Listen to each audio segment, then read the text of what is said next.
अस्सलाम वालेकुम, क्या हाल है आप लोगों के। इस वीडियो में हम बात करेंगे ERP सॉफ्टवेयर के बारे में।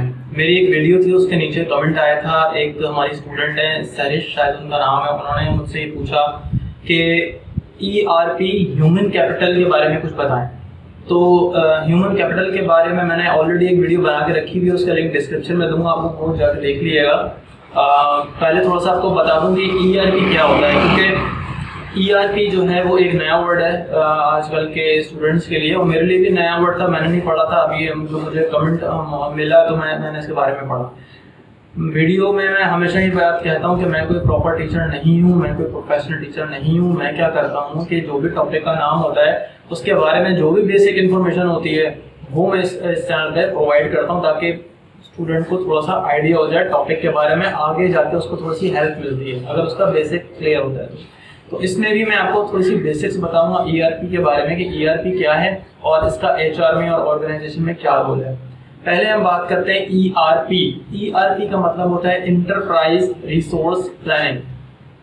ये एक सॉफ्टवेयर का नाम है, ठीक है। मैं आपको इसके एग्जाम्पल भी दूंगा, बिल्कुल क्लियर करके आप कोशिश करूंगा कि आपको समझ में आए। ERP इंटरप्राइज रिसोर्स प्लानिंग, ये एक सॉफ्टवेयर का नाम है जो अब ऑर्गेनाइजेशन यूज करती हैं इंफॉर्मेशन को हासिल करने के लिए। आपको एक एग्जांपल देता हूँ, ठीक है। फॉर एग्जांपल हम लोग जा रहे हैं पिकनिक पे, ठीक है। पिकनिक पे जब भी हम लोग जाते हैं तो क्या करते हैं, 2 से 3 लोग ऐसे होते हैं जो रिस्पॉन्सिबल होते हैं, यानी कि पिकनिक के अरेंजमेंट करते हैं। कोई खाने का करता है, कोई बस का करता है, कोई फ्यूल का करता है, कोई लोकेशन का करता है। तो 3-4 मैनेजर्स होते हैं जो आपस में कोऑर्डिनेट करते हैं कि हाँ भाई ये काम हो गए हैं, या ये चीज़ें रह गई हैं, या इतने सारे लोग लेके जाने हैं, उसका क्या बजट है। तो पिकनिक पे जा रहे हैं, ठीक है। अब हुआ क्या कि एक बंदे ने कहा कि रास्ते में हमें कोल्ड ड्रिंक्स लेनी है। कोल्ड ड्रिंक हमने नहीं लिए, कोल्ड ड्रिंक लेनी है। अब हमने क्या किया, 2-3 लोग बैठे हुए थे तो सबने सुना। अब हुआ क्या कि एक बंदे ने कोल्ड ड्रिंक तो ले ली, लेकिन जो दूसरे बंदे ने सुना था उसने बोला यार कोल्ड ड्रिंक लेनी थी, चलो मैं भी कोल्ड ड्रिंक ले लेता हूँ। तो उसने भी कोल्ड ड्रिंक ले ली, तो किसी तीसरे ने भी ले ली। इस तरह क्या होता है, बहुत सारे लोग कोल्ड ड्रिंक ले लेते हैं। अब अगर एक बंदे ने कोल्ड ड्रिंक ले ली थी तो उसको ये बताना चाहिए था कि भाई मैंने कोल्ड ड्रिंक ले ली, अब कोई और कोल्ड ड्रिंक ना ले, ठीक है। या ये भी हो सकता है कि यार इतने सारे लोग बैठे हुए थे, कोल्ड ड्रिंक ले लेते हैं, तो दूसरा कहता है कि यार छोड़ो यार, और भी लोगों ने तो सुना था कि कोल्ड ड्रिंक तो कोई और ले लेगा, छोड़ो, जरूरी थोड़ी है हमने कोई और ले लेगा।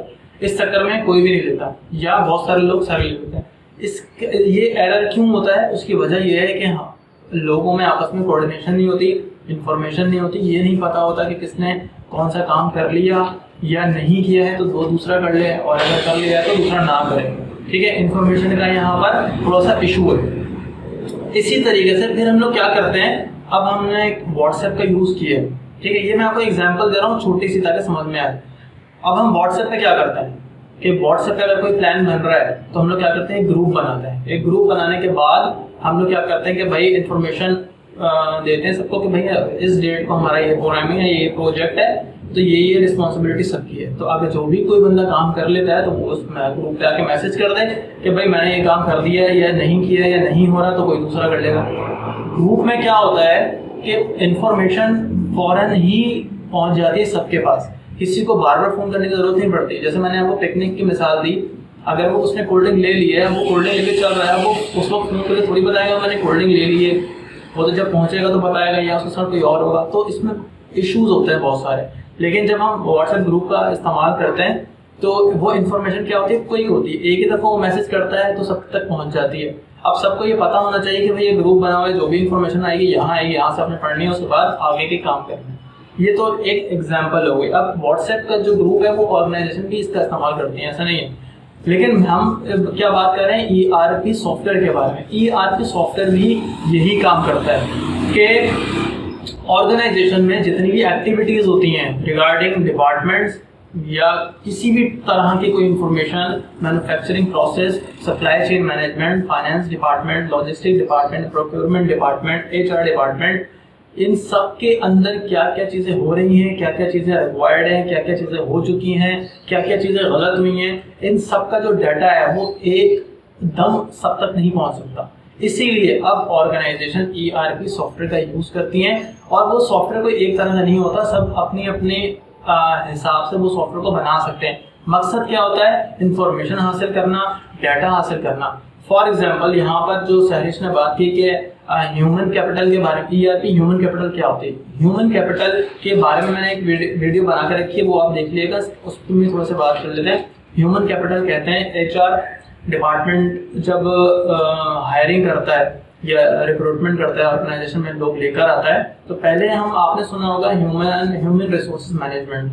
ह्यूमन रिसोर्सेज मैनेजमेंट को ही अब ह्यूमन कैपिटल कहते हैं। उसकी वजह यह है कि अगर आप लोग ह्यूमन रिसोर्सेज और ह्यूमन कैपिटल में कंफ्यूज हो रहे हैं तो कंफ्यूज मत होइएगा, दोनों एक ही चीज़ है। फ़र्क क्या है कि पहले हम इसको रिसोर्स कहते थे ह्यूमन को, अब हम कैपिटल कहते हैं। उसकी वजह क्या है? वजह यह है कि हम लोग पहले अपने एम्प्लॉय को एम्प्लॉय समझते थे, अब हम अपने एम्प्लॉय को अपना कैपिटल समझते हैं, अपना, क्योंकि हमने उसके ऊपर इन्वेस्ट किया होता है। इन्वेस्ट कैसे किया होता है? ट्रेनिंग देकर।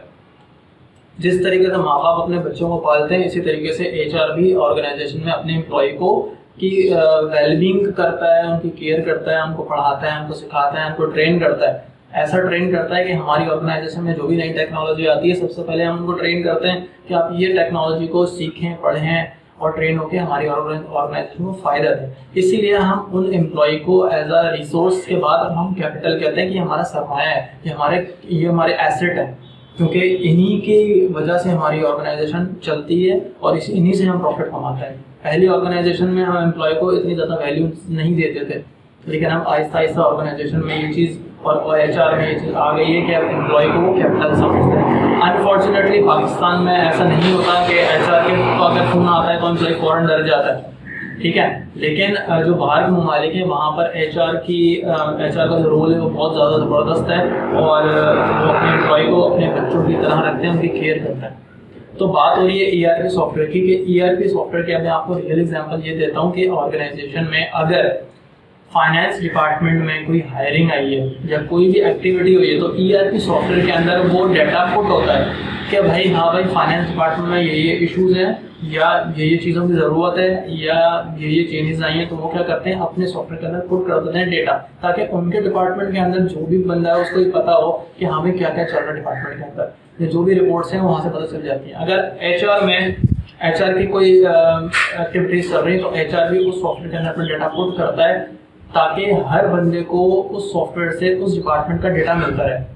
अब हम थोड़ी सी मिसाल लेते हैं मैन्युफैक्चर की, आपको मिसाल देता हूँ कि अगर कहीं किसी कंपनी में मैन्युफैक्चरिंग हो रही है, सप्लाई चेन हो रही है, कोई प्रोडक्ट्स बन रही हैं, तो अब जब हम कस्टमर्स की बात करते हैं यहाँ पर, तो अगर कस्टमर्स को कोई चीज़ डाटा चाहिए, कोई भी प्रोडक्ट चाहिए, तो पहले ऑर्गेनाइजेशन के पास अगर वो चीज़ नहीं है तो हम क्या करते हैं, ऑर्गेनाइजेशन सबसे पहले उस कस्टमर की नीड को फुलफिल करता है कि भाई अगर हमारे पास ये प्रोडक्ट नहीं है और कस्टमर ने मांगी है तो इसको या तो अवेलेबल करके दें या बना कर दें या कुछ ना कुछ इसको अरेंज करके दें।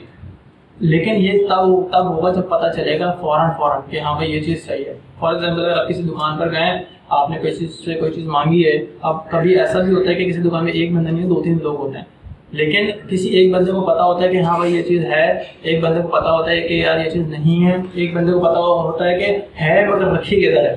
तीनों को कभी कभार ऐसा भी होता है कि पता नहीं होता है, तो एक बंदे से कहते हैं वो है, वो कहता साफ मना करता है कि नहीं है भाई, तो दूसरा बंदा कहता है नहीं भाई रखी हुई है, फिर वो उसको ढूंढता है, तो तीसरा बंदा कहता है यहाँ नहीं रखी है, वहाँ रखी हुई है। तो यहाँ पे क्या है, इन्फॉर्मेशन की लैक ऑफ इन्फॉर्मेशन है। अगर वहाँ पे पता हो कि हाँ भाई वो क्या अपना कंप्यूटर खोलेंगे, देखेंगे कि भाई अगर हम किसी बड़े शॉप में या कहीं मार्ट वगैरह में जाते हैं तो वो लोग सॉफ्टवेयर का यूज़ करते हैं, देखते हैं कि हमारे इन्वर्टर में ये चीज़ है कि नहीं है। तो सॉफ्टवेयर जो है वही ईआरपी कोई बहुत बड़ी चीज़ नहीं है, ये क्या हमें हेल्प करती है हमारी प्लानिंग में।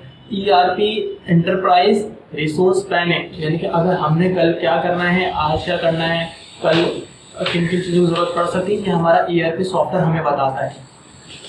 ठीक है, तो ईआरपी सॉफ्टवेयर क्या करता है, इंफॉर्मेशन लेता है डिपार्टमेंट वाइज, उनको जमा करता है और डिपार्टमेंट को भी पता चलती रहती हैं। अब यहाँ पे क्या होता है, इसके फ़ायदे क्या है, इसके फ़ायदे ये हैं, एक तो हमें बार बार फ़ोन करना नहीं पड़ता, ईमेल करनी नहीं पड़ती, बार बार फीडबैक नहीं लेना पड़ता, सारी चीज़ें एक ही जगह होती हैं। हर एम्प्लॉय को पता होता है कि भाई हमारे पास ये एक्सेस है हमारे डिपार्टमेंट का, हम यहाँ से इन्फॉर्मेशन ले सकते हैं, देख सकते हैं कितनी प्रोडक्ट बन चुकी है, कितनी ज़रूरत है, कौन सी ख़राब हो गई है, कितना सामान आ रहा है, सप्लायर से कैसे बात करनी है, किससे करनी है, सारी चीज़ें अवेलेबल होती हैं। तो सबसे ज़्यादा फायदा क्या होता है, टाइम कन्वीनियंस का। सबसे कम टाइम लगता है और जल्द से जल्द एक्शन होते हैं। इससे फ़ायदा क्या होता है कि प्रॉफिट जल्दी बनता है। प्रॉफिट जल्दी क्यों बनता है? क्योंकि जो इशू होता है वो जल्दी से रिजॉल्व होते रहता है।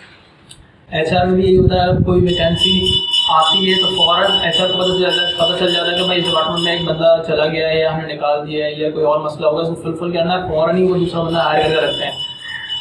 ठीक है, तो ये ERP सॉफ्टवेयर का फ़ायदा होता है। तो इस वीडियो में अगर आपको कोई चीज़ समझ में ना आई हो तो आप मुझसे कमेंट करके पूछ लीजिएगा। अपने फेसबुक का लिंक डिस्क्रिप्शन में दे दूंगा। हो सकता है कि मैंने अच्छे से नहीं समझाया हो। मेरी कोशिश ये है कि थोड़ी सी बेसिक इन्फॉर्मेशन देता आपको इस वीडियो में।